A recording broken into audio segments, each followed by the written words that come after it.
It is a great honor and indeed a privilege to welcome everyone to the former Pennsylvania State House, Independence Hall. Many years ago, this building contained all three branches of the Pennsylvania government. Folks, today we are gathered in the original Pennsylvania Supreme Court chamber, and I would like to argue that to the American colonists that the courtroom represented freedom. Because as we mentioned previously, under the British system, the colonists inherited numerous freedoms, numerous rights. It was in this box where the accused stood trial.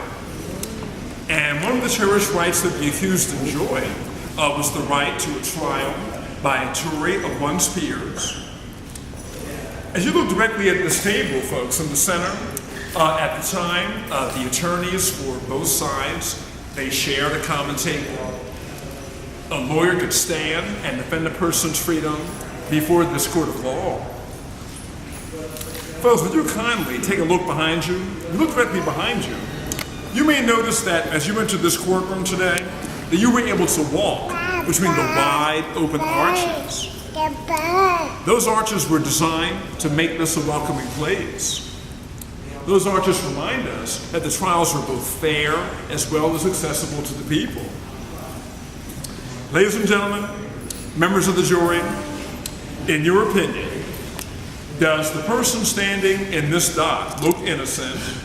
Or, in your opinion, does the person standing here look guilty? Guilty. I have to agree. Yes, I have to agree. You look very guilty being made to stand in this box. But I have good news. In this British court, a person was judged to be innocent until proven guilty. Innocent until proven guilty. Folks, as you just demonstrated, these were rights that the colonists brought with them from Great Britain. The colonists, they owed much to their British heritage. Folks, it is very tragic, but as we alluded to previously, the time will come in which the colonists will fear that those rights that they cherished were under grave threat of being removed by the king and the parliament. Ultimately, by the year 1775, the first all meeting of colonies will assemble in the room directly across the hall. When they leave that room, they will adopt a document known as the Declaration of Independence. Before we go across the hall, folks, I want to ask you to turn your attention for a moment to the painting on the wall. The painting that you see before you is original to our courtroom, and what it contains is the coat of arms for Pennsylvania. That painting dates back to the 1780s.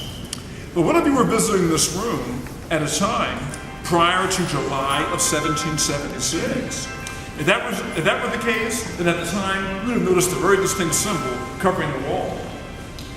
The symbol that was there previously consisted of an image of a crown, as well as a lion and also a unicorn. This is the coat of arms, symbolizing British rule authority. The king's symbol covered that wall until the day in which they publicly read the Declaration of Independence. It was actually read before a large crowd gathered in the square. Shortly after that public reading, the soldiers entered this room and showed their support by prying the king's seal from the wall. Ladies and gentlemen, it was carved out of wood. What do you think ultimately happened to the symbol? They eventually burned it in the center of town. When they burned the king's seal, they were sending a very clear message. We're no longer subjects. We are now citizens of a new nation. Let's continue our story as we go across the hall, and let's gather in the most important room in American history. Continue our story, the actual room where America was born.